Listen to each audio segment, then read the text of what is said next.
Ooh, what up, no? It isn't a Tuesday. It isn't a Thursday. It's a Wednesday, but this is Knockouts and Three Counts. But before we get to the show and tell you what we thought of this year's WrestleMania, which is being regarded as maybe what might have been one of the greatest WrestleMania main events of all time, or at least that's what the internet's saying, we got to tell you about our sponsors. Shout out to our guys at Potter's Tree Service. If you're in the need for tree removal, tree trimming, chipping service, storm damage cleanup, walnut logging, or lot clearing, Potter's Tree Service is the way to go. As you can see by this video here, they can get you together whatever type of needs you got to do when it comes to a tree. You don't got to call Hacksaw Jim Duggan. Just hit up Ace of Potter and Potter's Tree Service, and they'll get you together. And tell them Knockouts and Three Counts sent you. Check out all their stuff here and in the description, and enjoy the show.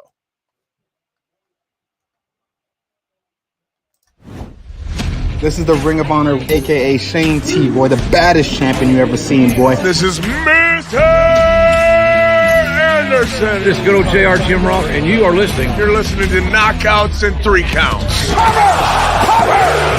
We got a new world champion! That might be one of the craziest knockouts I've ever seen in my life. Knockouts and Three Counts is the podcast, baby! There's a real deal, baby! Knockouts and Three Counts starts now. All right, bang, bang. Go back up there. Trying to, you just wasn't letting you come up there. They didn't want J-Bone to be involved, but this is Knockouts and Three Counts, and damn it, I'm still on a Philly hangover, but we got a show to do, and we've got a debut guest with us today. We've got Justin Valentine from Roar Around the Ring and 101 The Riff. How you doing, brother, man? Appreciate the time. Fantastic, man. Appreciate you guys having me on. In Philadelphia, you guys were there all weekend. Hell yeah. Love it. Yeah, man. Thursday to Tuesday. Shout out to our guy, Andreas Hale of ESPN and Big E for having us Sunday at the Big E Big Brunch. All that stuff is starting to float out. Who knew Faye Jackson was such a Lions fan? But with that being said, WrestleMania week fans now, baby. They're all. I mean, to be fair, this season. Yeah, I mean, to be fair, she lives in Toledo, so it's not that far off from Detroit. So I'll give you the mulligan. I don't need Faye to beat me up. But we can go try some more dope-ass chicken spots the next time we run into each other.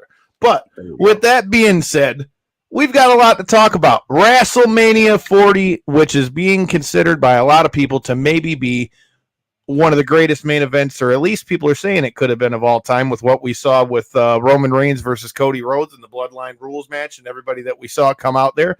But there's a lot to talk about from this year's WrestleMania. So, since we've got a debut guest on here, Justin, I'll let you go first. Give me your overall thoughts thus far of what we saw from WrestleMania 40 before we break down some of these matches and this fallout. Yeah, I mean, we hear a lot in wrestling, and every WrestleMania is like the biggest WrestleMania, right? We hear that every single year, it feels like. And we've also heard a lot in both companies, in any company. It's a new era, it's a new era, it's a new era. And we heard that a lot this weekend, but it felt like the first time in a very long time that we saw it, right? I think it's fair to call this the biggest WrestleMania of all time, the biggest WrestleMania main event of all time, not just because of the names that were in it, the match, how good it was, but the story that it told, the eras that were included, and also what it meant, the moment afterwards, right? The new era, the Paul Levesque or Triple H or whatever you want to call it. He doesn't want to call it that, but whatever you want to call it. Seeing him come out, the names that were out there celebrating with Cody at the end of the night, the handshake with Cody, it felt like the shift.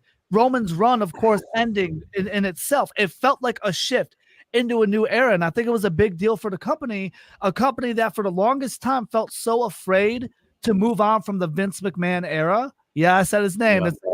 It shall not be mentioned on our show, at least. And I said his name. But it's something that the company has always seemingly been afraid to do, is move on from the Vince McMahon era. And it feels like the first time we are officially moving on and have moved on from that era of WWE. Can't argue that. J-Bone, what are your overall thoughts of what we saw at WrestleMania 40, bro? I completely agree, man. This was a WrestleMania on a global magnitude. And like you said, every year it's the biggest thing. It's the biggest event. It's bigger and bigger every year. But there was something about it this time. It was global marketing. You had the Prime bottle there and everybody was fine with it. It was just more. It was more of a spectacle in the pageantry. As we all know, WrestleMania, it just got bigger. And like you said, everybody's been so afraid to step away from the Vince McMahon thing because of everything he's done. But here we are. and they're bigger, they're better. I don't know if you guys noticed the new 4K cameras in the ring at the beginning of the intros. Amazing work. This is a step and a shift in a bigger, better direction, dude, and I'm here for it. I love it. Can't argue that, dude. It was Bree chiming in the comments. Shout out to the Wolfpack podcast. The whole weekend felt like a start of a new era. I mean, all in all, man, we've said this multiple times on the show at this point, like the Bloodline storyline is unarguably the best storyline that we've seen, at least in the last 10 or 15 years. Anyone that says otherwise isn't watching this shit objectively, in my opinion, because whether you like the fact that it was one big story or you're one of those people who kind of wishes that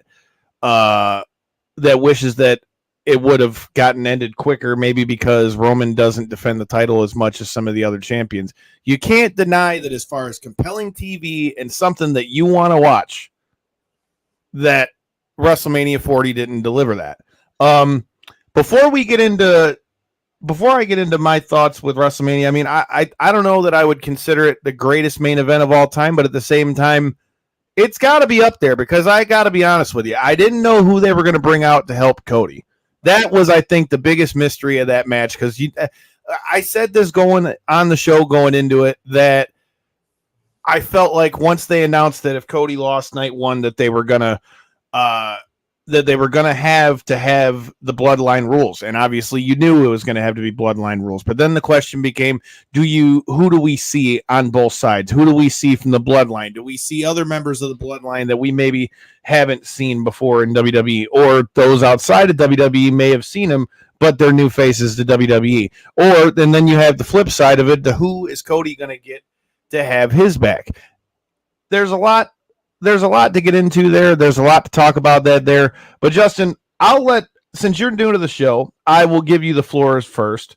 Tell us a little bit about Roar Around the Ring, and overall, where you would rank this main event? Apologies, I unplugged my earphones there halfway through your questions, but hey, I'm back. Roar Around the Ring, yeah, man. It's a YouTube-based show. We're a video-based show. A lot of people like to watch. Shout out to Pat McAfee, who kind of started that game, by the way, right? Where it's more of, hey, you want to check us out? Check us out on YouTube. Check us out on social media, right? Partnered with 101 WRIF. For those of you in Detroit, you know that radio station. That radio station has a lot of heritage here, and we talk everything WWE to AEW. But the key to us, it's, yes, we're debating. It's like a First Take style show for you sports fans that watch ESPN, but it's, no dirt sheets needed. One thing that I don't love about the behind the scenes of wrestling is the people who are out there trying to spoil the product, right? They try to, and this isn't a knock on anyone specifically. Everyone in the wrestling media does a fantastic job. I've had the honor of meeting a lot of them, and they're awesome. But too many people try to report on things that haven't happened yet, right? Try to use those dirt sheets to sway their opinions on whatever it may be, and in turn spoiling the product, right? We love to hear the behind the scenes of everything after the fact, right? So we look at this as fans, right? As fans, think 2001, where we didn't have the internet to spoil the behind the scenes of everything, and we just watched what was on TV. We based our opinions on what was on TV. That's what we're doing, right? That's the right way to watch wrestling. Let things unfold in front of you. That's what we do, and we take what we see and we turn it into what we bring on to our First Take style debate show. Of course, interviews, guests, between WWE and AEW to promote pay-per-views and shows. So yeah, it's a lot of fun. My guy, that dude, Daryl Taylor, is my co-host. Shout out to WRIF, Beasley Media, Detroit, for letting us use their platform to kick this off. Awesome. Hell yeah, we got a lot of love for 101 The Riff out here, being Detroit guys ourselves. Shout out to Meltdown. Every time I see you, guy, you're telling me you're ready to come on the show, so the door is wide open. Probably see him this weekend, man. I'm sure we will, man. I mean, the invite's been out there. He said he's down. We have to get Meltdown on here and talk some wrestling. But speaking of music, man, talking about 101 The Riff, y'all should stay tuned for next week, because a little birdie told me that there might be somebody joining the show. I don't know. He sings a song called Kingdom. I don't know. Maybe you've heard of it. Downstate will be joining us next Thursday, so we've got a lot to talk about. Check out the new joint that they put out for Cody, the remix. I can't lie. I kind of think it's pretty fucking dope. So I've been a fan of their music since the old Bully Beatdown days when my boy Darren Crookshank, past guest of the show, beat the shit out of that guy on MTV, and they're playing that song. He's like, man, you really have been listening a long time ago if you remember all those songs. And Donald already's hitting it off. I mean, the numbers that are coming from this WrestleMania are absolutely insane. He 1.85 billion streams on Peacock and over 201,000 tickets sold between the 3 or 4 days. And I got to be at pretty much all the big shows except for SmackDown because I was at Ring of Honor Friday night. But dude, the numbers don't lie. Hell, they said Cody Rhodes by himself sold $1 million in merch over that weekend. Yeah. $1 million in merch. I want to find out how many times that song was streamed on Spotify and Apple Music. Over the weekend? Over the weekend. Well, dude, and they dropped the new version of it, dude. They said, I'll have to pull up the post on the thing, but I've got a lot of questions to ask about that because they've made so many bangers, bro. Like, they got Cody's song, you got Cardona's song, you got the Bully Beatdown song, you got the Miz's song, you got Dolph Ziggler's old song, and his new song is Nick Nemeth. You've got, I mean, you could just keep going. Downstate is definitely carved a niche and basically, I feel like, replaced what used to be CFO that was over there when NXT had all those bangers at this point. Yeah. But let's get into WrestleMania week. Justin, for you, what other stuff did you get to check out outside of like just WrestleMania itself? Did you check out any of the indie shows? Was there anything else that you were checking in on? Did you check out Bloodsport or any of those things? You know what? Mainly, of course, everything surrounding WrestleMania weekend. I mean, God, it's especially in Philadelphia, it's turned into a whole spectacle of events. NXT does their thing. And that's the one thing I love keeping an eye on is NXT because we forget about the fact that that's developmental, right? We talk about NXT, we treat NXT, and rightfully so. It's a compliment to them because of how well the product has come up. And we talk about it as if it's just like a third brand or its own brand in itself. That is developmental, right? Especially this time of year. We got SmackDown here in Detroit coming up in a few days. We saw a couple NXT appearances on Raw. This is the time of year to go who could be next, right? Who's showing up next? So I love always checking out Stand and Deliver. Love afternoon pay-per-views, by the way, too. Yeah. Right? Or PLEs. I will forever call it pay-per-views. Sorry. Yeah. Love afternoon PLE. So definitely checked out Stand and Deliver. And shout out to Paul Heyman for the best Hall of Fame speech ever Friday night. That was badass. Of all time, dude. Of all time. Of all time. Yeah. If you ask me. And Donald brings up a good point. You know, we talk about the shows outside of WrestleMania and all that. It was so dope listening to NXT and hearing them reference Bloodsport and GCW. That show was sweet. First of all, shout out to who I can now say is a past guest of this show. Shout out to past guest of the show, Shayna Baszler, showing up and doing work. Had Zoe Stark in her corner. You had Charlie Dempsey, the son of William Regal, kind of stepping in last minute and hopping in there and getting in Bloodsport. We saw last week's guest and your only Bloodsport tournament winner, the American Kaiju, Lindsay Snow, joined the show with us, and she went to war with Marina Shafir. And she won. That was who she faced in the final. And then I'm trying to remember who she had in the first round because she won in the first round and then she faced Marina Shafir next. And then you had Minoru Suzuki in there. Of course, Josh Barnett versus we'll go Johnny Bloodsport this time. Literally from top to bottom, that show was badass. So first of all, shout out to all of them. Shout out to the War Master, and they announced that they're going to do Bloodsport in Japan next. So that's going to be a banger. That was how I started the week. Yeah. And then Thursday night, man, I hit what's become a staple of WrestleMania weekend and what was a whole ass vibe in Wale Mania, bro. If you're at WrestleMania week and don't go to Wale Mania, you're missing the fuck out.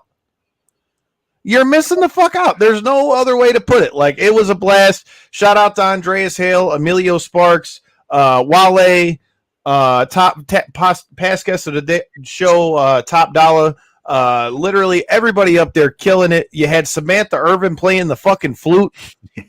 It was dude. It was a whole ass vibe, dude. It would have time to be alive. And Detroit's own, I got to run into the 7 Mile Destroyer Isaiah Broner backstage with Jocelyn Navarro. So it was like a family reunion in this bitch. But it was a great way to start off the week. And then you get to Friday, and then like you said, you've got SmackDown going on. Like Donald mentioned, you have ICW going on. We were at Ring of Honor.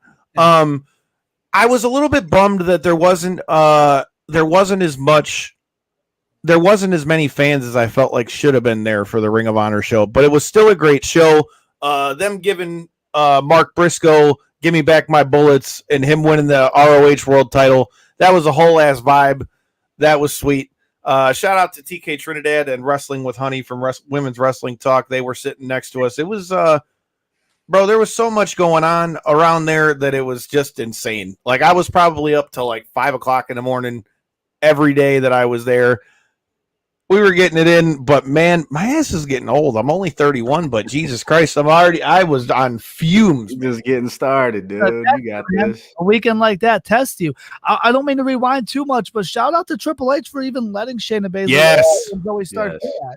You know what I mean? And that's another example of a new era, not just on screen, but behind the scenes of working with other promotions, letting the superstars go and do other projects, fun stuff. I mean, Shayna and Zoe, they weren't doing anything on the WrestleMania card this weekend. Why not let them go do something? Yeah. It's even like the Slammies and stuff like that. Chelsea Green wasn't on the WrestleMania card. She had a whole segment with Drew McIntyre on the Slammies, right? Like, so they're doing something of reference, of note, WrestleMania weekend, because it's impossible to get everybody on the WrestleMania card at this point, you know? Yeah. And I think that speaks volumes to everything that's going on too. It's like, look at the collective surrounding the main event of WrestleMania. There's so many indie shows. There's so many other organizations coming there. And eventually, I feel like we just said, Shayna just did Bloodsport. That's not the end of that. Right. Eventually, there's going to be more. Hope not, because I enjoyed the shit out of that. Test the waters out there and get the WWE brand in other places. And potentially, these things that people doing outside of WWE are going to migrate into WrestleMania somehow. Maybe. Who knows? You know, indie guys go out there and perform well. They show out. Somebody catches their eye. You never know what's going to happen out there, dude. So that's enough. I don't mean to cut you out. It's so crazy because talking about that, it's funny. The main event, when they showed talking about who's going to help Cody, right? They showed Omega, Jericho, and the Young Bucks. I texted my co-host during the show, like, and it didn't happen. And was it realistic? Probably not. But the fact that it's even a possibility to go, are we getting an Asian in WrestleMania to help Cody? Like, the fact that that's even a possibility in our brains now because of how open Triple H is to doing what's best for business, right? What's best for the wrestling fans and what makes sense on TV, and so open to new ideas, things that have never been done. Can't argue that at all, man. And to Donald's point, Charlie Dempsey versus Matt Makowski was awesome. I can't argue that at all. He was a great addition to that. I would love to see him back in there. And man, that's the first time I've got to see Charlie Dempsey work in person. And dude, that guy is a spitting image of his dad. Like, holy shit. Like, you look at that kid and you know right away if you have half a mind to who William Regal is. And then with the maroon trunks that he wears half the time, dude, the throwback of it just makes my old wrestling nerd heart feel good. But to Donald's point, well, GCW had a suite at WrestleMania and Jacob Fatu. Okay, here we go. You already started the first one. First of all, shout out to the Big Oos, Jacob Fatu. I was with that guy all weekend. With our guy Chicago Rob, and I kind of had an inkling that he was going to be going to the WWE because, look, I don't know if any of y'all have ever hung out with Jacob Fatu, or if you've seen him wrestle, you'll be able to answer the same question. But when I saw my man's in the bar, and he is slimming up, number one. Number two, in a black sweater and slacks and got his hair all done up, I'm like, this sumbitch is going to the WWE, and if it comes to fruition as it looks like it is, take my money. Anyone that watches this show has been hearing me sing his praises since he was in MLW. I'd love to see him and Zilla Fatu make their way into WWE at some point. And I feel like that can only and further enhance the whole bloodline thing. That's a good idea in and of itself, Bree. Then I need Jacob versus Solo. That would be a hell of a match in and of itself. So if But we once still got night 2 of the big start over, right? We got SmackDown in Detroit. They used that as another show to say, here's the new wave of superstars coming up through NXT, new signings. We still got a chance for Friday night, and we didn't see the Bloodline on Raw. I was going to say the Bloodline's mainly on SmackDown. Roman's probably gone, but Solo's probably going to stay around. What do you do with Jimmy Uso after losing to Jay, right? So like there's openings right there for that Bloodline story to have some additions.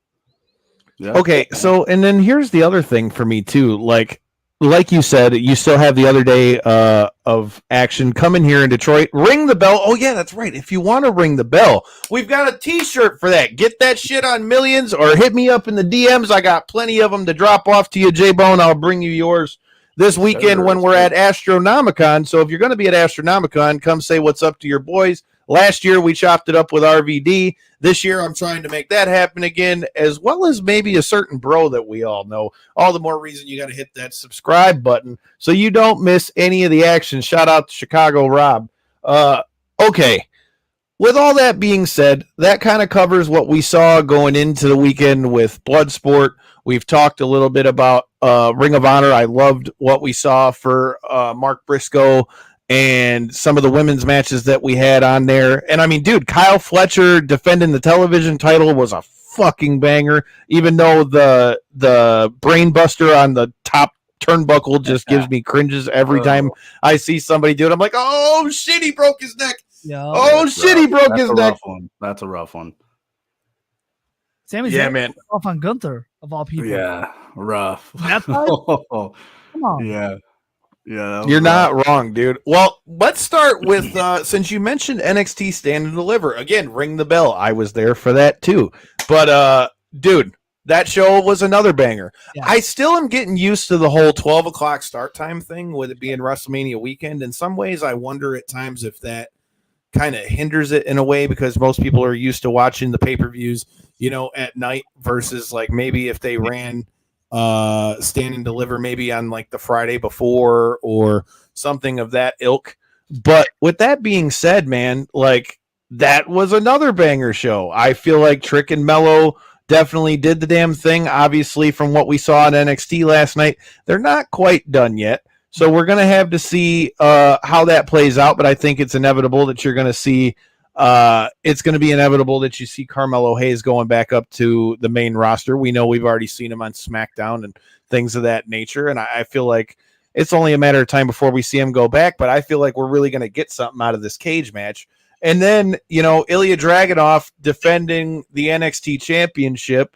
What a match that was. You had Braun Breaker and Baron Corbin defending their titles, even though they just lost them last night on NXT. So a lot to talk about. So Justin, what did you think of NXT Stand and Deliver? I thought it wasn't one of those that necessarily blew anyone's minds, and that's not a knock on them, but it did what it needed to do, right? It kicked off WrestleMania weekend. It was hot.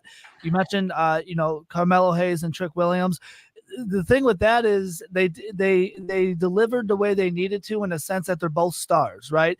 As much as, in a spot like that, that's usually a spot where one guy kind of takes, in the main event of Stand and Deliver WrestleMania weekend, one guy kind of takes the reins of NXT onto their, back, and the other guy either moves on to the main roster or moves on to whatever else. This was a situation where you didn't want either guy moving on too far from the other. Like you mentioned, we're not done with that story. So it was done in a way where it made Trick look really good without hurting Mello, hurting that story, and making it make sense to continue on. I mean, that was match of the night for me. I got to say, though, you mentioned, we've seen Carmelo on SmackDown. We've seen Braun Breaker come up. He's already, kind of signed. This is something of the Paul Levesque era, Shawn Michaels era that is confusing to me, and that is the call-up system, right? Because Ilya Dragunov, for example, has declared for the draft at the end of April. He's NXT champion. Yeah. It's that confusion of Braun Breaker's already been announced on SmackDown. He's already had a couple matches on SmackDown, but yeah, he's been tag team champions with Corbin and still showing up.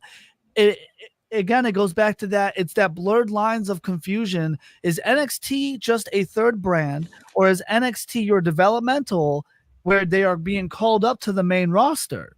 Because now we're switching back and forth. And that's just it's confusing in the sense of when you tell me Braun Breaker's on SmackDown, I'm expecting a push for Braun Breaker. I thought Braun Breaker a couple months ago might have been on the WrestleMania card because I thought he's on the main roster and we're going to give him a push. Instead, we drop back down to NXT. He's still tag champions, but they're still telling us he's on SmackDown, right? I just don't understand what they're trying to do with the call-up system from NXT. It doesn't feel like call-ups anymore.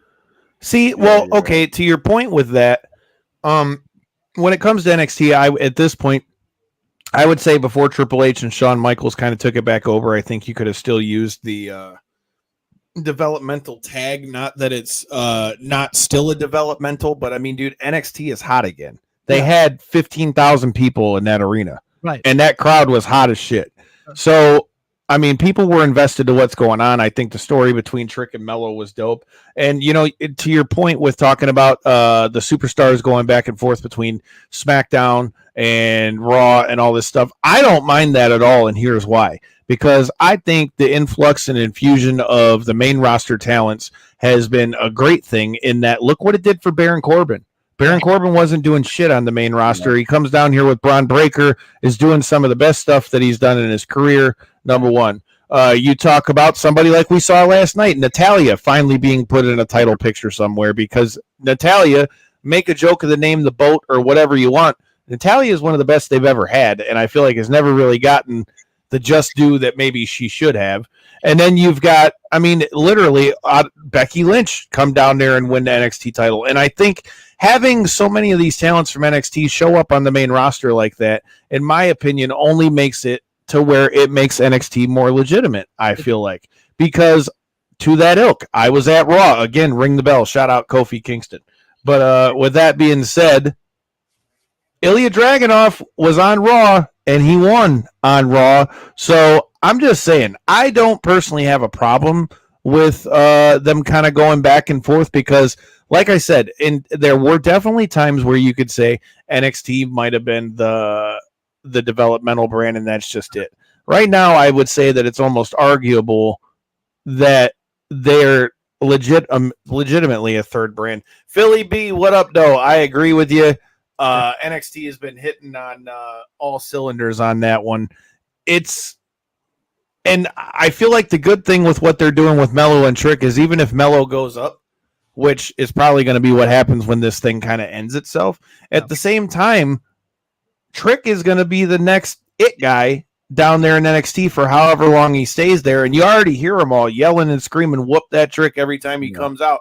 So, I mean, the guy's getting over whether it's on the main roster, whether it's on NXT, whether it's on whatever. So I think that that's a good thing. We also had a new champion in Roxanne Perez, which she never lost her title. And I've been another one who I've been saying on this show for years is one of the best in the world as well. So much good stuff from NXT to stand and deliver. Shout out to the homie Honey from Wrestling with Honey and supplying the alcohol while we were enjoying the festivities that was NXT stand and deliver. Look, I don't get away from the post office very long. So if I get away for a good enough time, I got to make sure that I make it a good time, because if I don't, then it's just back to slinging the mail, and then you can call me SG Jones, I guess. But with that being said, I enjoyed NXT. I feel like it was a good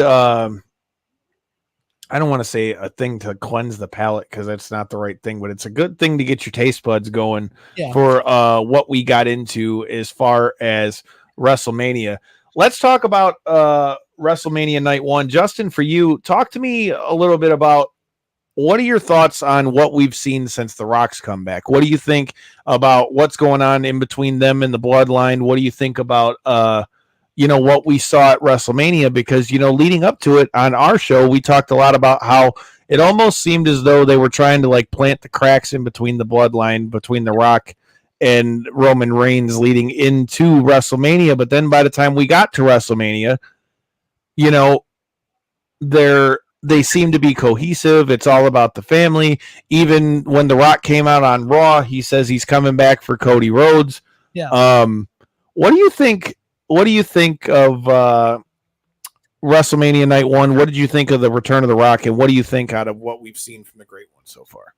I will say everyone said The Rock still got it. He definitely does. And I have to admit, and I think this is, part of why the tag team pivot happened. I had some reserves because remember New Year's Day, he went a whole, 30 seconds with Jinder Mahal, and he seemed pretty winded trying to cut a promo afterwards. He always talks about being in ring shape, and I think he needed that time between January to April to get in ring shape. But, he delivered. It's The Rock, and he definitely, whatever training he talked about leading up to Mania, he definitely delivered. It has been one of the most genius examples of storytelling and writing. They made a whole YouTube documentary about the pivot that they needed to make because they confirmed over the weekend. Triple H did on interviews, and so did Rock. The game plan was Rock versus Roman. That is what they were going to do when Rock first came out on that SmackDown. They had to pivot. It was not an angle the entire time. And the fact that they pivoted into what we ended up seeing in The Rock thinking, you know what, I'm going to be the biggest bad guy, the biggest heel you've ever seen. The last thing we expected from The Rock, and it makes sense for the long term because remember, Rock being on the board with TKO, he's not going away, right? This isn't 10 years ago when he came in for a story with Cena and he's going right back to Hollywood and we're not going to see him for another couple few years. He's not going away. He's going away for maybe a month or a couple months, right? But I think this is just setting up for a Rock Cody, headline maybe this summer. And then I still think we get Rock Roman down the line. Roman's going to go away for a while. It's to let everything breathe. You know what I'm saying? And they have schedules outside of here. They're not full-time anymore. But The Rock is showing that he is back into the wrestling business for good. He's not going anywhere. Saturday Night Show, he can do it, right? That was, they call it the longest main event in WrestleMania history, right? And the spots, the bumps, everything, the storytelling that they told within it, even before we got to night 2, Rock showed that he can still go. He's all in on this, and I love it. I love it. Well, and he looked like $1 million. People are hating talking about it's TRT Rock, but hey, man, TRT Vitor was a bad motherfucker in MMA. Motherfuckers, man. I've heard a lot of people. You can't have anything nice in the wrestling world, can you? He's all on steroids. You act like The Rock wasn't the shit before he was on steroids. Shut up. It'd be worse if you got a fucking flabby, no muscle Rock. How would you like that? How would that look at WrestleMania? Get over it. Fucking who cares? This is better than Hollywood Rock 2003. Yeah. It is. And Hollywood Rock 2003 was fantastic, right? But there's so much story between the bloodline and the actual position of power within the company and just being the big star that he is that The Rock has. And they're using all of that, right? And The Rock has this creative genius that in 2003, right? He was under Vince McMahon at the time. He was following the guideline of Vince McMahon where, again, what did Paul Heyman say during his speech when he said he's a Paul Levesque guy? It is the creative freedom that Paul Levesque gives everyone backstage to tell the story and create phenomenal stories and huge stars. Triple H is giving The Rock that creative freedom to do the wild stuff that you're seeing him do on TV. And that is just enhancing this storyline. I can't argue that at all, man, because here's the thing. We kind of glossed over the Hall of Fame a little bit. So before I go too much of a deep dive of night 1, I agree 100%. I got to sit down and watch the Ultimate Fighter. Shout out to last night's guest, Mondo Gutierrez, fresh off the Ultimate Fighter with Conor McGregor and all them before he goes to war this Saturday in Muskegon. These poor bastards are giving me a microphone to talk my shit while they're fighting. So if you guys can't be at the fights in Muskegon, make sure you check that out live on Spectation Sports, but I digress. But with that being said, man, Paul Heyman, the Hall of Fame, from having Roman induct him to having the ECW throwback with the trench coat to the stuff that he said to his kids. I mean, hot damn. Yeah. Paul almost made me catch a few tears on that one when he was talking about some of that stuff and listening to some of the old stories with ECW and everything else that's going on with that.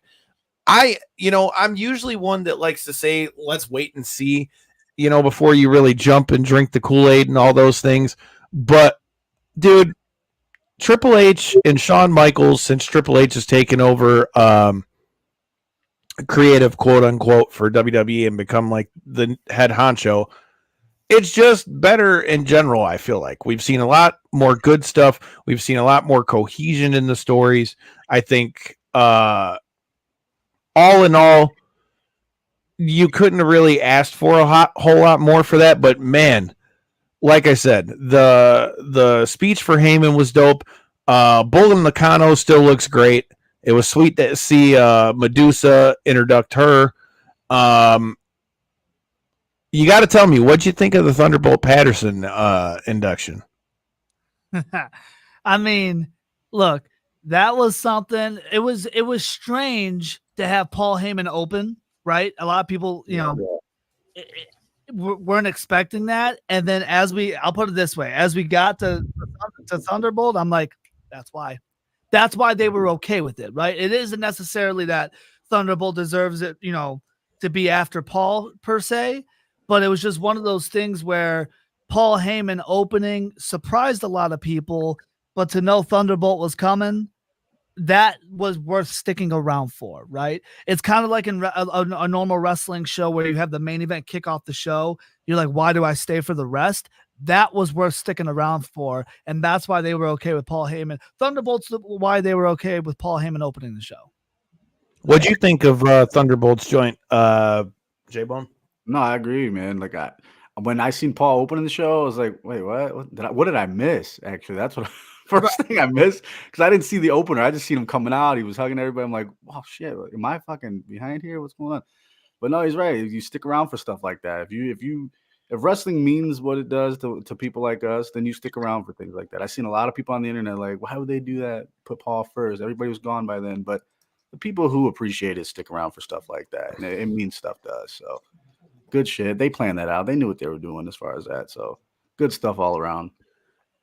Bro, Phil's saying that he feels like the best part of the inductions was the U.S. Express. Shout out to Bray Wyatt, R.I.P. Bray Wyatt. Yeah. Although I got to say, I did kind of laugh pretty hard watching Barry Windham try to figure out how to get the flashlight on his phone. That was pretty funny. It was pretty funny. Just wait one sec. Hold on. Yeah, he's like, just hit the button. Come on. Yeah, dude, it was that was dope to see. I think all in all, dude, it was a good class. I was surprised they had the Undertaker induct Muhammad Ali. That was a little surprising to me. But all in all, man, great class. Again, Paul Heyman definitely the star of the show there. Big time. I loved that he brought out the trench coat. I loved the fact that he addressed like all the different parts of his career. I love the fact that they let him go out there and say what the fuck he wanted to say, even if they had to bleep it. Yeah. There was no censorship on what he was doing or anything of the sort. So I'm a big fan of what we saw as far as the Ultimate. I almost said, why do I keep saying Ultimate Fighter? I got it on the brain today. Yeah, on the brain. Looking forward to UFC this weekend. That's what's going on. Well, I'm about to be balls deep in MMA fights on Saturday, so maybe I'm just trying to like prepare myself. With that being said, Tim's got a question about something for WrestleMania. Do you think that Sammy beating Gunther was the right move? I'll let you go first on this one, Justin. I'm gonna say no. I appreciate the moment. Happy for him and his wife. Love Sami Zayn, right? But at the same time, it was Chad Gable's spot. The route that we took to get here didn't make sense for Sami Zayn. Sami Zayn hasn't done anything for a year, right? He spent all of 2023 living on one night, and that is main eventing last year's WrestleMania, constantly reminding us of that without doing anything else. He spent the rest of the year basically losing matches time and time again. On the other end, Chad Gable turned into a star in 2023. Sami Zayn ended up taking a spot that a lot of people felt belonged to Chad Gable. Chad Gable then ended up training Sami Zayn for the spot that probably belonged to him, right? That he was so passionate about. That doesn't make much sense to me. If I'm Chad Gable, why am I training the guy that took my spot away from me? You know what I'm saying? And then even if like they had a three-way with Chad Gable involved, I thought a month or two ago when they had Dom get in front of Gunther, they had Ricochet, a bunch of different people get in front of Gunther, 6-pack challenges. You know what I'm saying? Like, Yeah. that's kind of the route I thought they would go. But for Sami Zayn, he fell off way too much for me in 2023 and rode on something that happened over a year ago to all of a sudden get into a title match at this year's WrestleMania and then end a streak like he did for Gunther. Love Sami Zayn. Happy for him for this moment. It wasn't the right call, though. All right. I disagree. Here's why I disagree. I think Chad Gable would be a great Intercontinental Champion, and I'd love to see him get that belt at some point, especially after being at Raw and seeing one of the cutest things I've ever seen in my life. He's up in the ring, and his kid and his two kids are literally sitting behind me with his wife, and his kid's in a matching singlet with Gable, and he comes over there to the barricade during the commercial, and it was one of the cutest things I've ever seen in a wrestling ring. But as far as Sammy winning the title, I'm not mad at it because I've said it on this show multiple times, man. Like I think Gunther is destined for the world title, if not world title matches. Okay. And I feel like while he's got the Intercontinental title, I don't feel like is looked at with the same reverence as it used to be. I think Gunther has put a lot more shine back on that title with the run that he's had. Definitely. But with that being said, I feel like it's time for Gunther to start really kind of moving into the main event picture, whether that's just the world title picture or however that looks. And Sammy having that story and having his wife in the front row like that and all that for him to win, I'm not mad at him winning. I'm interested to see what happens with Gunther next, but I'd like to hope that because it happened that way, that just means that Gunther is on to bigger and better things. It was the right time. They're just not the right person. Okay, so you're just dead set on Gable then. Yeah, I mean, felt like Gunther's time has been up. It's time for him to move on to something bigger. I agree with you on that. I would have been okay with Sami Zayn again if they didn't let him fall off so much in 2023. He didn't really do anything after winning the tag titles with KO, and then they dropped the tag titles. They split him and KO up. He didn't do anything but lose matches for the rest of the year. So it's the right time, just the wrong person in my eyes. Yeah. Don't get me wrong. I got to interview Chad Gable in Tampa, and we talked about his match with Gunther, and I would most definitely like to see them get back and run it back. But I get the vibes like what's going to end up happening out of this is at some point Chad Gable's going to get jealous, and then when he does, it's going to kind of be the thing that helps break him away from the Alpha Academy. I think that was just the Rocky thing. We're in Philly. They wanted a Rocky moment. And then that was like a good way to get there. Sammy, the underdog, you want that feel good moment. But I mean, I kind of disagree with both of you guys. The IC title, man, having it on Gunther was a big thing for me. And you could have kept going. Gunther, I don't think going in the world title picture right now by what? SummerSlam, probably, maybe, depending on what happens. But why not make that title matter more? You already broke the record. Hold on to it. You're going to make that title matter a lot more if you keep it. And to be honest, Sammy ain't going to keep it very long. Right. It's just going to go to Gable probably. And then what happens there? Does it go back to Gunther? Who knows? But I think we could have went either way. But like you said, I don't mind the time. I'd rather see it go longer, but I don't think it was the right person. Did it feel great? And was it awesome to see Sammy win that? Of course. But it could have been somebody else. Yep. All right. I mean, okay, the problem is what does he do before that, considering he wouldn't win it anytime soon? Maybe a Rumble win. I mean, dude, Gunther could definitely win the Rumble. That's 100% believable for me. I think Gunther's Money in the Bank. I think Gunther wins Money in the Bank. Sure. Yeah. That's a hell of a pick. Sammy's the best worker in WWE. Yeah. Bailey and Io Sky was the best match of the weekend besides the main events. Love that match too. Great moment. Mm-hmm. And I'm happy for Bailey because I feel like Bailey is kind of, even though they had Damage Control, like I feel like she's kind of been on the back burner for a while. And I feel like her being champion again is exactly at the right time. The only problem with Bailey is she's a fucking Niners fan. So that's problem number one. Bastards. I'm still mad about us getting kicked out of the playoffs, but that's a story for another time. But I agree. I think Gunther is on to bigger and better things. I think we've been watching him since the Evolve days when Evolve in Progress would come here, and he would just chop the shit out of people in Knights of Columbus, and it'd sound like men's nipples were gonna fall off when they got hit. So it was Gunther's been on my list for a long time. I think he's got a definite run. I think it's time for the main event picture for him, but we'll get into a little more of that. The Money in the Bank winner, like Justin said, that'd be. I'm not mad at that. I'm not mad at that. So we also got new tag team champions, past guests of the show, Austin Theory and Grayson Waller capture the SmackDown tag titles. Awesome Truth, R-Truth, and The Miz capture the Raw tag team titles. So obviously they've split the tag titles again. I don't know, man. So I guess this is as good a question as any, but I'm somebody who, even though a lot of people complain about combined titles, I don't necessarily think that each brand needs to have its own separate titles, but that's just me. I think as long as the draft is still a thing, you need to do it. Just because of, we're going to see the draft at the end of the month. This is something I complained about a lot last year. When we had the draft, I want them to follow the draft rules, right? Think back to 2002. You didn't see Kurt Angle on Raw for years, right? It felt like a whole nother company. Triple H never touched, step foot on SmackDown. And that's how it should be. So when they come together at pay-per-views or whatever, it feels special. And having their own titles, if they follow the rules of keeping guys on the right show, it is the right move. So I do like them splitting things up with the draft coming up.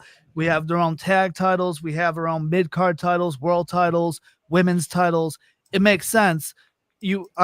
Awkwardly have women's tag titles that kind of go back and forth. I just want, as long as the draft is around, I want anything to make sure if you're on Raw, you stay on Raw. If you're on SmackDown, you stay on SmackDown, and you have no reason to jump back and forth for no reason. We had the draft last year. Within 2 weeks, someone was jumping on the other show. It was completely irrelevant. It was irrelevant after 2 weeks, 3 weeks at the most. It didn't make sense anymore. Okay, Tim brings up a good question in there. He said they need to have another secondary women's title in NXT. They just announced the NXT Women's North American Championship.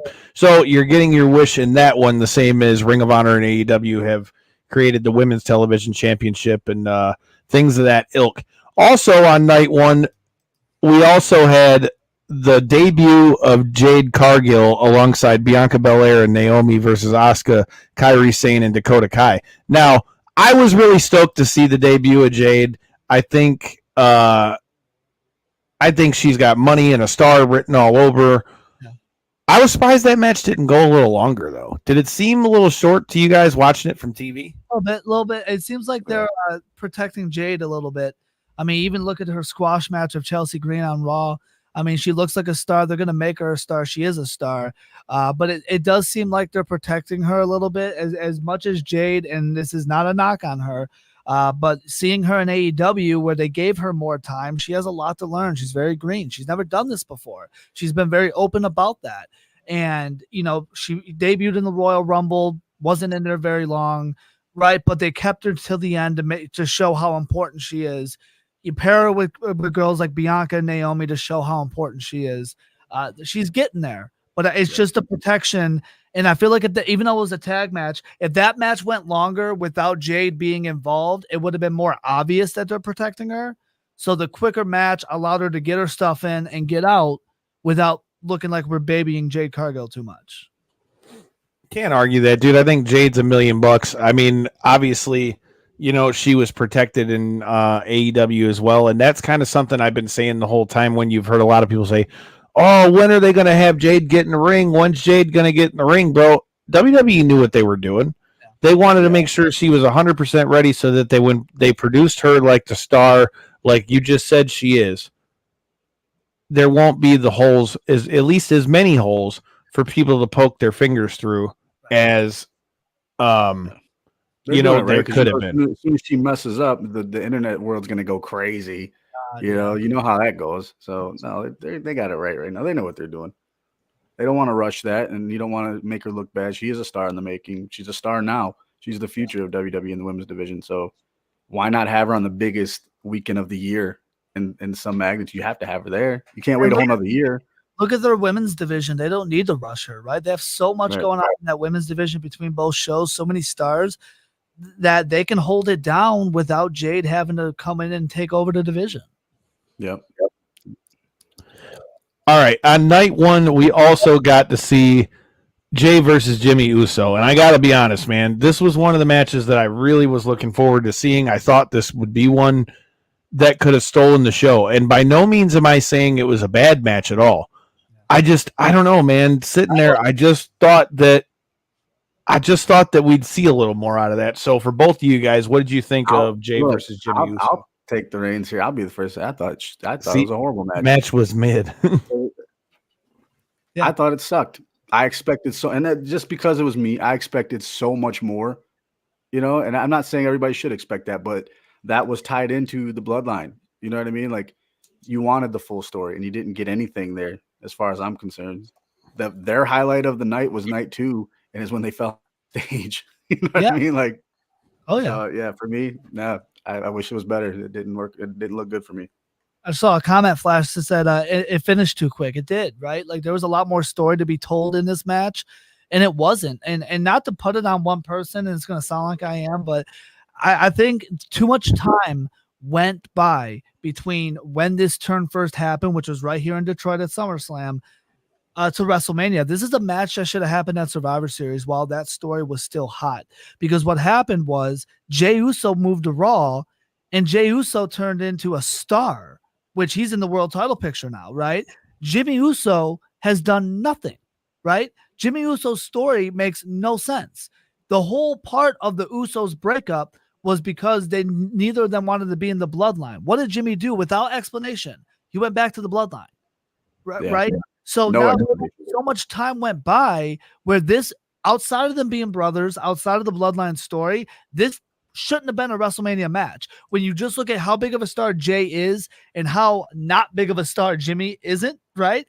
This was not a WrestleMania caliber match. And it showed in the ring. And I'm glad it didn't hurt Jay, because Jay ended up in the world title picture right away. But I'll tell you right now, I have no idea what they could do interesting with Jimmy. Jimmy has not proven to be able to survive on his own on TV yet. Not even a little bit. That's a hell of an idea from Philly B, talking about, I also think they may be trying to eventually have all three brothers in a triple threat match down the road. I wouldn't be mad at that, dude. I wouldn't be mad at that at all. Though. It don't have to be WrestleMania. Not everything has to be WrestleMania. You know what I mean? That's why I didn't like that they felt like this had to be WrestleMania, which I know was the Usos' dream match. But man, they turned on each other in August, right? Yeah. We're talking 8 months have gone by. Like, I'm over it. I've been over it. Jey Uso. I wanted Jey Uso in the IC title picture. I was over this Jimmy Uso story. I'd like to see him in the IC title picture for sure. I can't argue that, dude. I think Jey Uso, has definitely lived up to the moniker that they've given him in being called main event Jey Uso. And then you had then that brings us to the main event of night one. The Rock and Roman Reigns versus Cody Rhodes and Seth Rollins. All in all, I thought it was a great match. It went a lot longer than I expected it to. That's for sure. I definitely did not think that it would go that long, nor did I think that they would fight that far in and throughout the arena. Yeah. The only thing that was kind of a little funny to me is, remember going into this, The Rock said how he's going to make Cody bleed and he's going to put the blood all over the belt and hand it to Mama Rhodes. I was surprised that we didn't see any color from Cody in that match. Whichever one of you guys wants to go first, what did you think of what we got in the main event tag match between The Rock and Roman versus Cody and Seth? I appreciate that they didn't have any color in that match, because I felt like it would have been too predictable, right? We saw it a lot leading up, and I loved everything we saw. The build was fantastic for this, but we saw it so much where it's like, now would I have been mad if they did it? No, but I think it made a lot of sense. I do love the fact that The Rock pinned Cody clean, because this again adds to the story of what this story isn't over. The story of Cody and Rock is far from over. That was a match. Remember, Cody challenged The Rock to a match at Elimination Chamber. That's a match that they wanted, at least in story. And Rock pinning Cody, and then Cody going on to win the title. Rock has every right to look at Cody and say, I'm next. Because there was no BS in that pin. There was no cheating in that pin. That was a straight, clean win of The Rock on Cody Rhodes. So that long-term storytelling was great. It made they built this as the biggest tag team match in WrestleMania history for the biggest names in the company right now, the 4 biggest names in the company right now, and all 4 looked like it. It did drag a little bit. I wouldn't even say the word drag. It went longer than you would expect, but not necessarily in a bad way. I never found myself bored in this match, but I love what it did for the long-term story outside of what it did for night 2. Here's the other thing, too. What did you guys think of the Rock belt? He brought it out again on Raw. First of all, the first thing that I thought of being an Attitude Era kid is the Brahma Bull belt and the Smoking Skull belt. I feel like we haven't seen anything like that really since then. But what did you guys think of the Rock bringing out his own belt when he's on the team with the Tribal Chief, who was your reigning, defending, undisputed Universal Champion, as Paul Heyman might like to say? I didn't care for it, to be honest. I thought it looked cool, and I'm sure he's proud of it. Like, it's got a great thing behind it with the Ali family and everything. But in a story where we're at, we didn't need an extra title just floating around out there. You know what I mean? Like, we know what belt's important. We know what belt everybody wants, which one Roman has, and which one Cody was going after. So that was almost like a distraction. Look cool. Don't get me wrong. Sweet. Yeah. The story behind it is awesome, but we just didn't need it on WrestleMania or Raw for that matter. I agree with you with Raw, but I'm going to disagree with you on WrestleMania because I love the look of both Roman and Rock walking in and walking out with gold. You know what I'm saying? I know, obviously, the title, was bad. Right. Yeah. You know what I mean? Like, the title that matters is on Roman's shoulder. We know that. But the look of both of them holding up those titles after a win, that was just a power look for those two. Cody getting pinned needed to happen because we needed in our mindsets for all of us that wanted Cody to finish the story to go, oh shit, right? Cody just got pinned. These guys are on top of the world right now. And both of them holding gold kind of pushed that story even further. Can't argue that, dude. All in all, I thought it was good. I honestly thought going into it that maybe Seth was going to be the one that ended up taking the pin, but I'm glad that he didn't, being that he was the champion, even though he lost it the next night. I was surprised, though, to have The Rock pin Cody, and there's no blood, no color, no nothing. That was interesting to see. But all in all, I thought it was a great setup. I felt like as soon as they announced the bloodline rules thing that we had to see something. What did you guys think of the people that they brought up in the match? Justin, do you think they had the right nucleus of people, or is there other people that you would have liked to insert into that bloodline rules match? This isn't a knock on the moment because the moment was awesome. It wasn't expected. I've never reacted that much to a match actively while watching it as much as I did for that bloodline rules match. But it did feel like Undertaker's spot belonged to Stone Cold. There was a lot of the build leading up to WrestleMania that felt like they were hinting at, whether it's truck behind the scenes on Raw when Rock was beating down Cody, and just obviously the story of Stone Cold and The Rock. It felt like there was a lot of, without being said, spots of like, this is an opening for Stone Cold Steve Austin. And that just felt like a spot where maybe Austin wasn't available. Maybe Austin couldn't make it, whatever it may be. He's proven in the past, obviously, his main event with KO that he can still go to an extent. Taker's spot felt like a spot for Austin. That's not to say I didn't pop when, the gong went off and everything and the lights went down. But that definitely felt like an Austin spot for me. And I would have loved to see one last Stone Cold Rock face-off. Well, as you can see in these pictures that are to my far, it's my right, it'll be on your left. I mess with Stone Cold as well, so I'm a definite Stone Cold guy in here. Yeah. So shout out to Stone Cold. But yeah, I thought that was a great way to go into night one. Get out of night one and go into night two. I think we all kind of expected that we were going to see the bloodline rules play into night two. Night two, did anybody else, before we start talking about the matches, did it seem like night two went by a lot quicker to anybody else? It was a lot better. That's why. No, yeah, I think it was just better. That's why. I mean, from the beginning too. Like, God, Drew and Seth just like that match didn't go by fast, but the pace was so from the bell with the Claymore right at the belt. Like that match was just go, go, go, go. Then the cash in, the Philly street fight over delivered. Every match, someone said every match seemed rushed. There was a lot. I think we were just enjoying it so much that we didn't want it to end. What about Little on SmackDown? What am I missing? Did I miss something? What about Little on SmackDown? Who are we talking about? Not sure. All right. With that being said, that gets us into night 2. Like I said, I did feel it went by a lot quicker, but also to your point, I think that to your point, I also thought that night 2 was a better overall show than night 1 was. Also, before we get off of night 1, can we just talk about, since you work with 101 The Rift, can we talk about Motionless in White playing Rhea Ripley to the ring? Because I was right next to the stage. That shit banged. That shit was sweet. I thought it was a badass entrance. I've always been a big fan of the old school concert-like entrances like that. I thought that was really sweet. We also got one from Lil Wayne that wasn't exactly as long as what we saw from Motionless in White. What do you guys think of the big theatrical entrances? Do you like seeing those, or do they not really matter? For Mania, it does. It feels special, as it should. It's especially with how big WrestleMania has become with 2 nights. ESPN covers it, Gather on Sports Center, right? Like it's such. It feels bigger than the Super Bowl sometimes. It really does. And that being said, it should feel bigger. The stage, of course, is crazier and bigger. And for the big stars, the entrances should feel bigger. Shout out to Rhea and Becky, who from reports, neither were 100% going into that match. And then to be in a spot to have to open the entire weekend, Rhea going over was the right call, and they put on a show. But happy for Rhea for her to get that moment and to get that entrance. She deserves that. Yeah.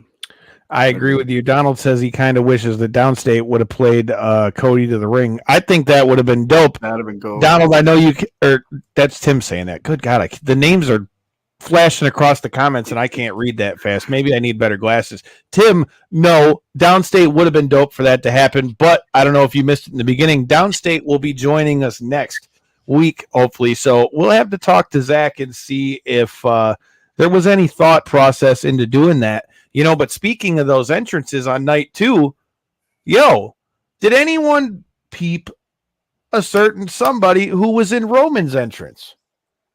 Not on Peacock, but on Twitter. We've seen our buddy Megaran up there hitting the drum. Shout out to the homie Megaran and Teak Hall, who were with me all weekend playing the drums for the Roman entrance.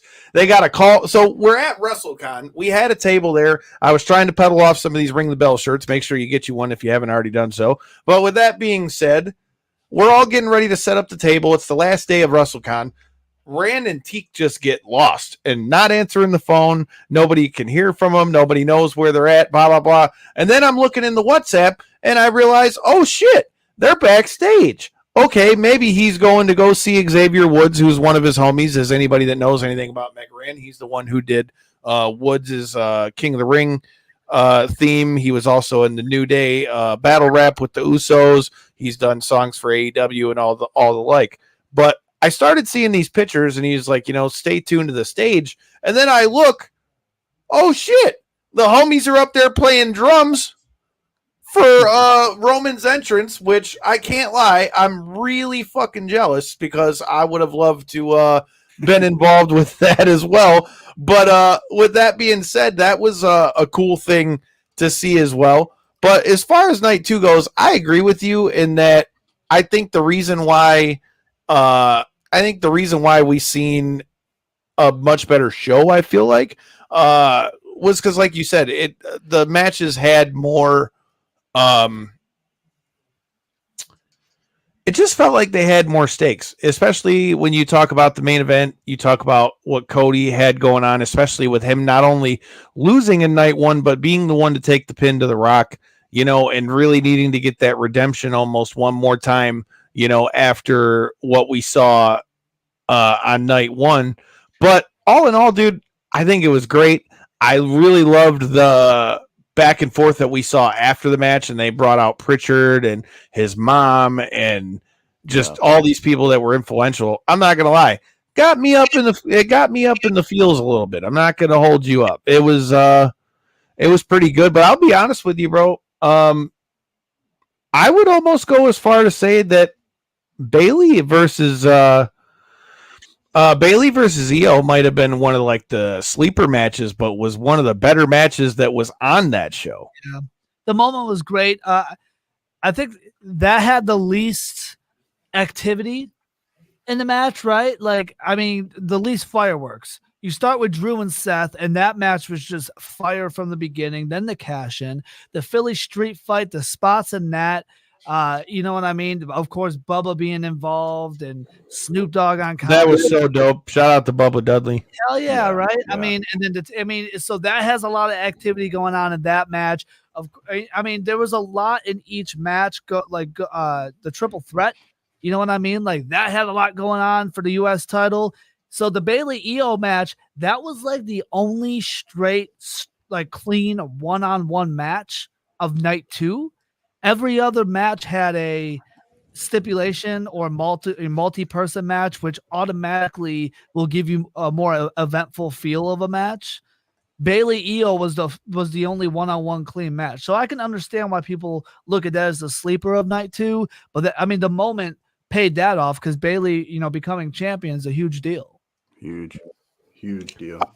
I'm responding to a couple of these comments in there. Keep them coming. We love for you guys to join the conversation. Who's still a Cody crybaby? I mean, are they really crybabies at this point? Because he got the dub. And I mean, shout out to our guy Dave LaGreca in Busted Open, who had a badass pre-party at the ECW arena. It was so sick to be in that arena after watching, so many awesome things happen. But I mean, can you really call them Cody crybabies anymore? Because now Cody has finished the story and has the title. I think it was the right decision. I think it was the right move because when he lost at WrestleMania last year, again, ring the bell. I was there for that too. But man, I was like, damn, after all that, he doesn't win the title. But then to have him win the Rumble again, I said it on this show with Megaran before we left for Philly. If Cody didn't win this time, I feel like it cuts his balls off.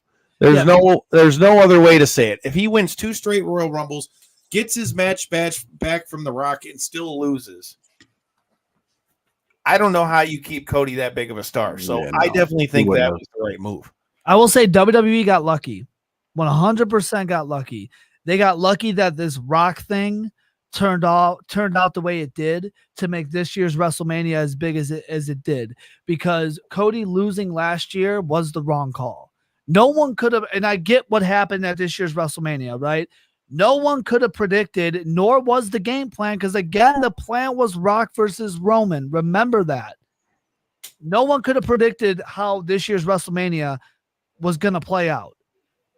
So they got lucky because they had the wrong call of Cody losing last year, but they got lucky of how things turned out this year, where it feels like, of course, if Cody would have won last year, we probably wouldn't have had this. But the way things played out this year, it made it work out. But that doesn't change my mind, because you could have never predicted that Rock was supposed to be available last year in LA and he wasn't. Yeah. You could have never predicted that this WrestleMania was going to play out the way it did. So that doesn't change my mind. This year does not change my mind. Cody should have won last year. That was the wrong call. I'm not going to lie. I can see that. I thought that he should have won the first time as well, but I also do see a little bit of the other side of that, in that even though all of us who watch all the wrestling stuff, you know what Cody was doing outside of there. You know that he helped start AEW. You know that he had the run with New Japan and the Bullet Club and all those things. So although I thought he should have won last year, I'm not necessarily mad at it because of the way that it ended. Again, why I said I felt as though if he didn't win, it would cut his balls off on that one. But I mean, another thing that really stuck out for night 2 for me was, when you look down like the list of all the matches, you talk about Rey Mysterio versus Escobar, Rey Mysterio and Andrade versus Escobar and his partner as well. What did you think about Andrade being inserted into this over Carlito? Because I feel like Carlito has pretty much gotten hoed since he came back to WWE. Yeah, but it makes sense. Andrade is the bigger star.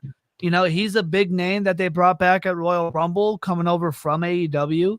You know, I mean, we're in a wrestling world where the companies don't ignore what's going on in the other companies. We know who Andrade is, not just from his first WWE run, but that he was a quality name that they got from AEW. It made sense to involve him in WrestleMania, and it made sense the way they did it. You know, Carlito, like, it's cool to see him back. He's still in good shape. Do I need him on the WrestleMania card? I really don't, right? Like, you know, this Rey Mysterio feud, the one thing I didn't like about this tag match, I don't like that we paired up Dom with his dad again. I felt like Dom Mysterio deserves something better at this year's WrestleMania because we saw that last year, and he has turned into the biggest heel in wrestling and one of the greatest heels in wrestling in the Judgment Day. And for him to be paired up with his dad for a second straight year, let alone to lose, I know Santos got pinned, but let alone to lose to his dad for a second straight year, I felt like Dom deserved something a little bit better for this year's WrestleMania. I really do. Jordan, what do you think on that one, bro? I agree, dude. Dom's been the hottest heel throughout the entire year. So you didn't really give him that payoff at WrestleMania. He deserves something more. And I'm with you on that. I don't think it should have been anything to do with Rey Mysterio. So I don't know that he necessarily needed to go back against his dad again, but I'm going to disagree with you guys on this point in that I feel like because of what we've been seeing with the Judgment Day, I feel like the cracks are starting to come from Judgment Day. So I feel like them doing it this way and him going and reinserting himself, and you heard Rhea say on Raw where she's like, why didn't you tell me that you were going over there? I would have gone over there and had your back or whatever. And then for the way things played out on night 2 where Seth Rollins loses the title to Drew McIntyre, and now we've got a new World Heavyweight Champion in Damian Priest, which, first of all, shout out to Damian Priest. I've been a fan of him since he was Punishment Martinez. What y'all know about Punishment Martinez? I think it was great to see. That suit that he had on Raw was fucking crispy. Fire. Fire. I mean, big time. I thought that was good. Shout out to Seth. I think Seth had an underrated run as champion. I think that we're maybe going to see him go away for a little while because I definitely think he was hurt. But what did you guys think of what we saw from Drew and Seth, and, you know, seeing the tweets from like Drew's family talking about fuck this bullshit, we don't need to see the rest of this show and blah blah blah like that. What do you think? Where do you think we're going on the World Heavyweight Championship side of things? What do you got, J-Bone? I don't know where we're going with it, but that's one of the more intriguing stories from the weekend for me. Like the way that Drew went out, the way that he didn't have to mess with Punk. He could have just walked away, dude, and it cost him everything. You know what I mean? Like that whole story and where we're going with that, I don't know where we're going exactly, but the world title picture, I feel like really got bumped up as far as who's there in the picture and the story behind it all. You can go many ways with that. And Drew somehow losing that belt managed to draw more attention to him, because now I'm really interested how he's going to get it back. Yeah, that whole turn, it helped two separate things, because it helped the CM Punk Drew feud, which both of those guys are going to want the world title. It helped Damian Priest. Three things, really. It helped Damian Priest into that world title picture. But also, Seth Rollins, his feud with CM Punk just got a lot more fire added to it. Because what happened when Seth dropped the title to Drew? He looked at Drew and said, "You fucking deserve it." And he walked away. And then what happened? Punk robbed Drew of what Seth just told him he deserves.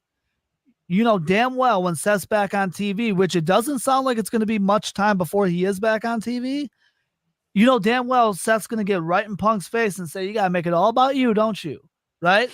Drew deserved that moment, and here you are making it about you on WrestleMania and taking that moment away from him. So it served to help the Drew Punk feud. It served to help Priest into the title picture, and then it served, again, the Seth and Punk feud that we're going to see most likely in the next year's WrestleMania. Yeah, I dig it. Stories, man. That's what it's all about now, right? Love the stories. In the comments talking about Cody can't have that long of a run. I don't think he will. I don't foresee Cody having as long of a run as Roman, but I do think that Cody's going to have a lengthy run. I don't know that it'll be like in the top 3, 4, 5 range as far as longest reigns, but Cody's about as hot as you can get right now. They said he sold over, just in the WrestleMania weekend alone, he sold over $1 million in merch. Okay. That's a lot of dollars. I need some more zeros in my bank account. Over $1 million of them. I'll take a couple. Hell yeah. If you want to just drop a couple thousand, man, it ain't going to hurt you out of that million. Drop a couple thousand, I could pay off some credit cards, and then I could come see you at WrestleMania again. Here's a question as we get into the main event thing. So I see it all over Twitter, man, and you guys feel free to explain and tell me your thoughts on it. People are saying that this was the greatest wrestling story ever told. Now, I won't completely disagree. For as much as we were in, like when Cody came out at the end with the entrance, dude, I felt like we were going to battle, right? If you're a Cody fan, like you were riding the horse, you're behind him. And then when Roman came out, I felt the other way. Like, I feel like the King's Empire, like, you got to keep this motherfucker. You know what I mean? Like, they had us. They had us in every way, shape, or form. They had you emotionally involved in that story, top to bottom. There was never a point where you were bored with it. So I know a lot of people are scared to step on the greats like Hogan and Rock, Hogan and Austin, stuff like that. But as far as the greatest story put together, I feel like that it is arguably the best of all time. I think the comparison I'll make, because as wrestling fans, we've seen a lot of great stories, and I get it. This is something that was followed by a lot of people who aren't hardcore wrestling fans, especially going into a WrestleMania. My better half, who she's not a wrestling fan, it's on TV a lot at the house, of course, because of me. So she's aware of what's going on. She was, for WrestleMania, right? Normally when wrestling's on the TV, she's got her laptop out, she's doing other work, not really paying attention. When that main event started, when I tell you, devices were put away. This is not a wrestling fan. She's not a wrestling fan. Devices were put away. She was locked in that TV from start to finish. This was just a story that went outside of wrestling fans, went outside of casual wrestling fans, and it just went to fans of good storytelling, right? It went to fans of emotion being shown. It went to just sports fans who love great stories, right? We just saw March Madness in the NCAA tournament. A lot of people get involved in that because they love the stories. They love the upsets. They love the Cinderella stories and all of that. It went to fans of just great storytelling who didn't grow up watching wrestling, who won't watch wrestling like faithfully, but man, they were locked into what was going on Sunday night. And that's exactly what this story did for wrestling. Yeah, huge. I mean, look at the Samantha Irvin announcement at the end there. Complete emotions, just out in front of the open, dude. Like, you've never seen somebody crying while making the announcement of a new champion. And good for WWE to let her do that, right? Again, everything with WWE is just real, right? It's just be yourself. How do you feel, right? And with Samantha Irvin, even the announcers, right? Some of the things that Pat McAfee can go wild, right? And you could tell it's just him being him. You don't have someone screaming in your ear, do it like this, don't do it like that, stop saying this, whatever. You think he who shall not be named would have been okay with Samantha Irvin barely being able to get the ring announcement out, right? Like, she barely got that announcement out. But, it added to the moment. And all they did was highlight that because it did. It's going to go down as one of the greatest announcements ever. Yeah, agreed. Can't argue it, man. And you brought up a point that I was going to bring up, too, is the amount of people that I saw talking on social media, guys, like shout out to my guy D, who we've been friends for 15, 20 years, man. We all used to watch wrestling together. He kind of fell out of it when WWE got corny. But, man, when I looked at social media and saw the amount of people that were commenting along with what's going on with WrestleMania, that was another thing that really stuck out to me. Like you said, wrestling fan, not wrestling fan. Bro, everybody seemed to be tuned into this. Everybody seems to be interested to see where this is going to go next, what we're going to see The Rock do. Man, all in all, I would say WrestleMania lived up to the hype. Although I froze my balls off, I would say WrestleMania Worth lived up it, to the right? hype, and at least I didn't get poured on this time. I gotta say, I gotta throw something out there because you mentioned the weather, okay? Especially for us, here in Michigan. Michael Cole was acting like, because the whole damn show, all I heard was on Saturday specifically, how freezing he looked like he was in 23-degree weather. Okay. And then they show the forecast and they're like, it feels like 48. I'm not saying 48 is warm. It didn't feel like 48 my ass. That's exactly what that graphic. And then the other point I made was, speaking of Samantha Irvin, she's out there in what she's wearing. You don't see her complaining. I'm seeing more skin than clothes.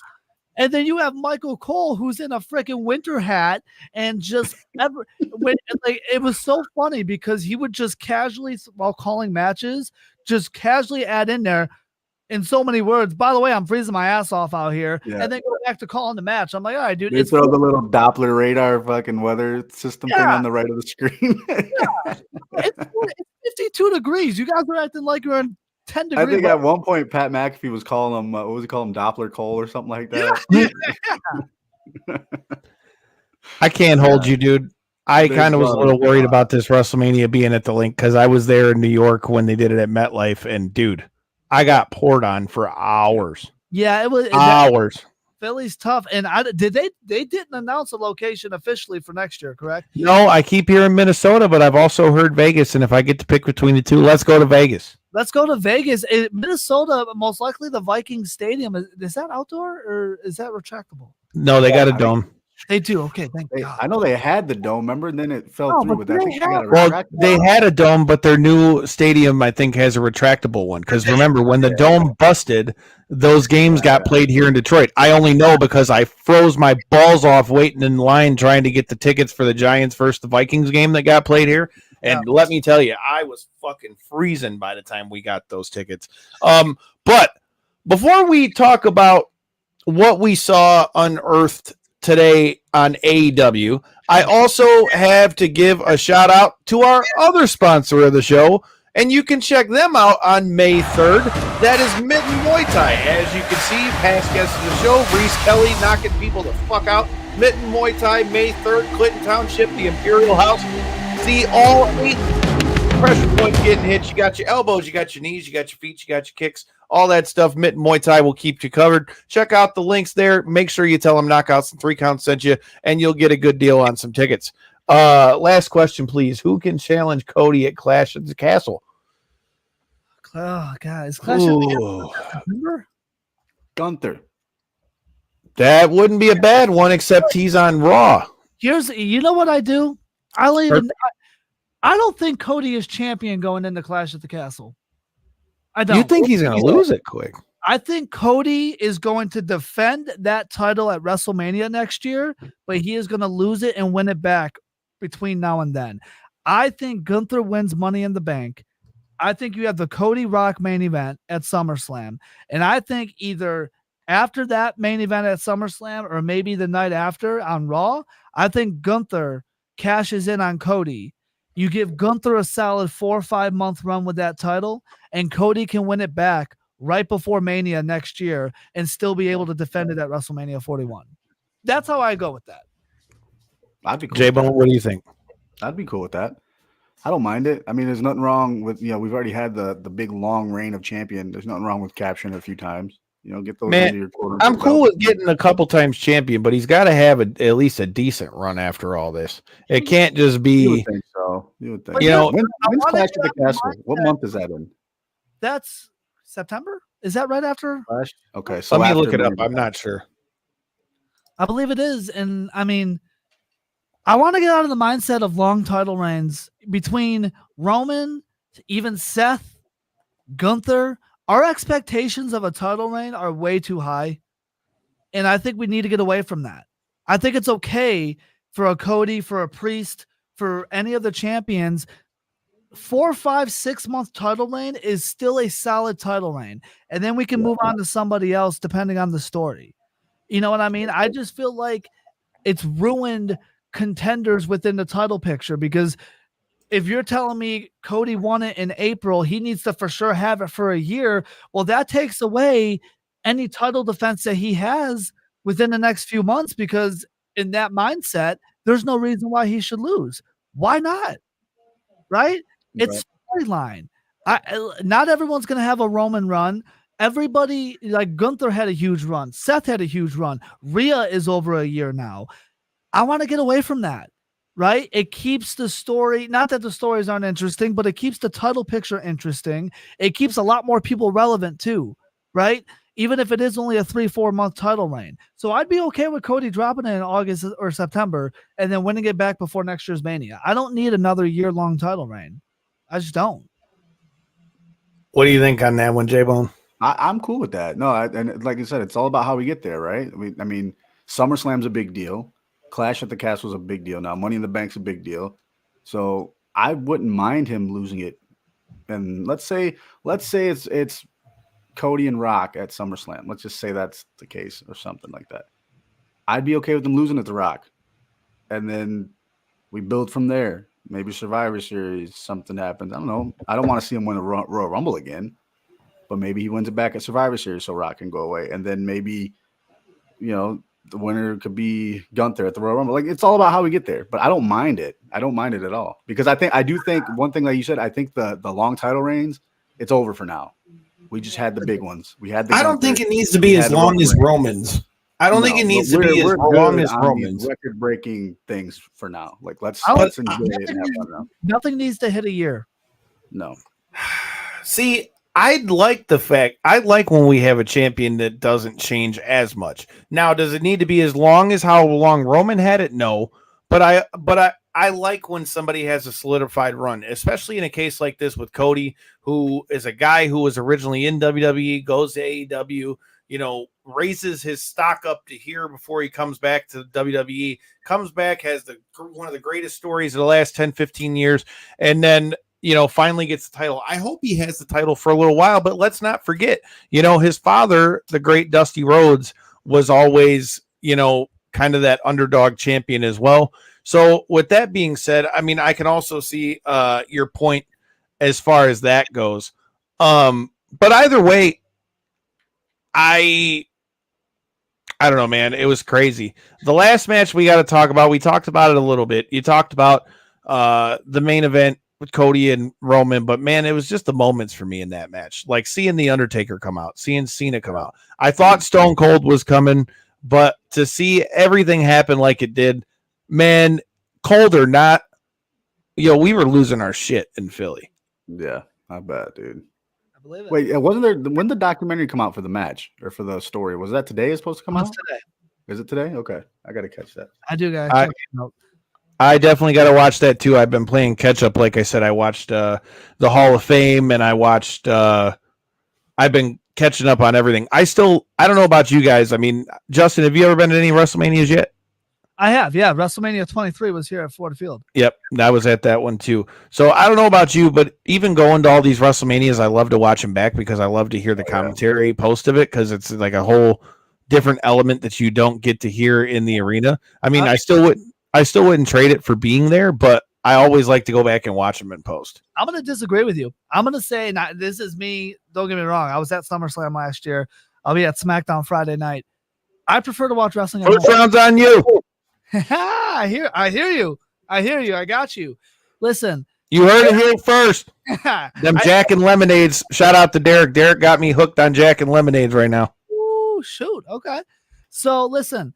I prefer to watch wrestling at home. I really do. I think, especially for those of you that actually care about the stories and what they're trying to tell here, there's a lot that you don't get at a live show. Now, don't get me wrong. I love the feel of being there, seeing the, especially at WrestleMania, the stage live, the atmosphere, the moments live. I get it. But for those of you who actually care about the stories being told and, seeing everything like that, you have to watch it at home. You really do. There's just a lot that you don't get seeing it live. And I know I probably shouldn't be on here saying don't go to a live wrestling show. That's not what I'm saying.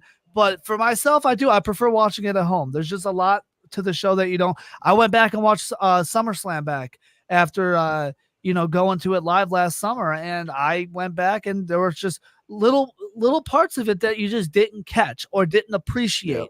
right? Little parts of the match or little moments of the match. And of course, the commentary is a huge downfall when you don't get it live, which obviously there's no way to get it live. And, I think, it just needs to be, for myself, it needs to be watched at home.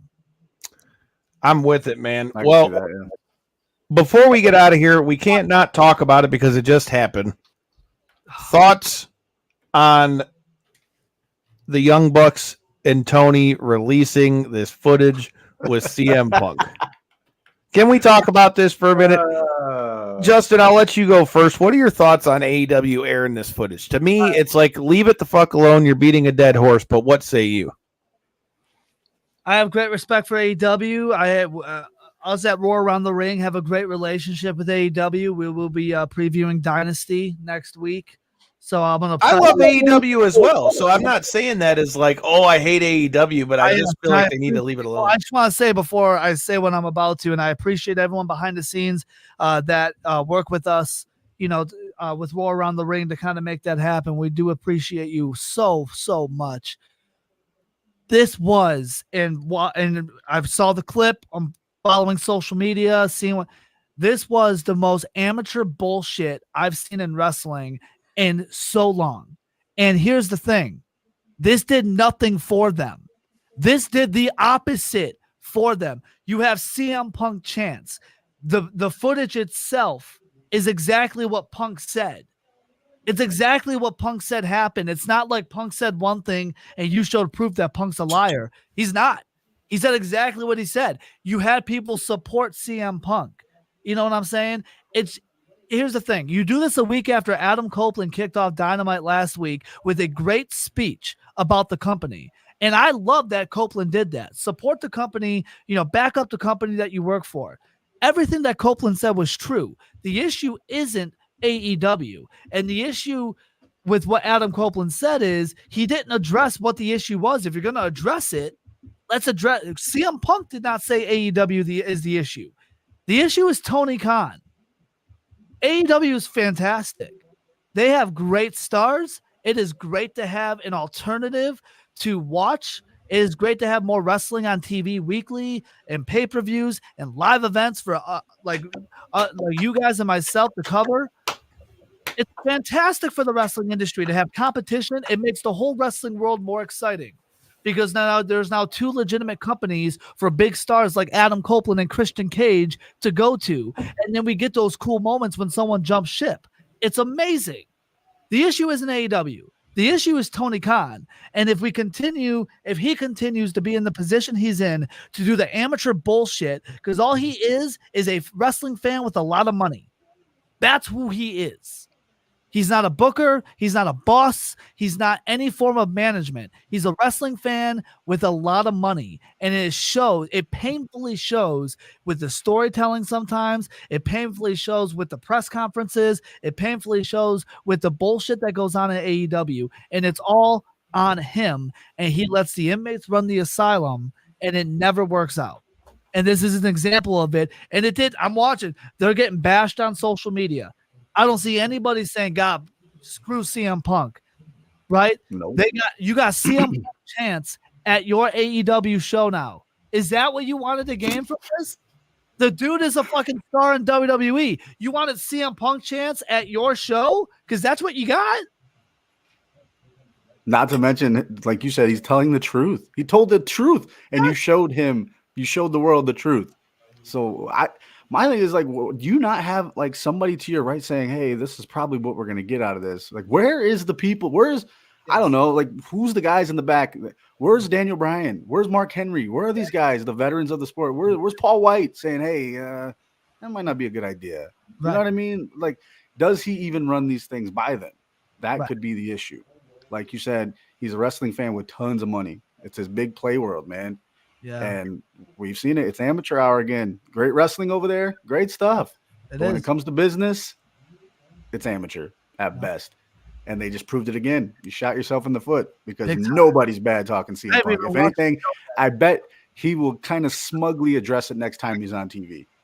Kind of like an I told you so type of thing without even mentioning them. And he'll find a way to get that over without even bringing them up. He's already over.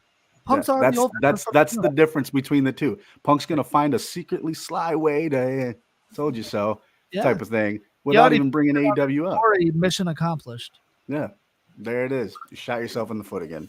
Yeah, man, I feel like they should have left that alone. Even FTR said it after the thing played when they were in the ring and they were talking about the Young Bucks. Like, I feel like in a lot of ways, dude, that needed to just be.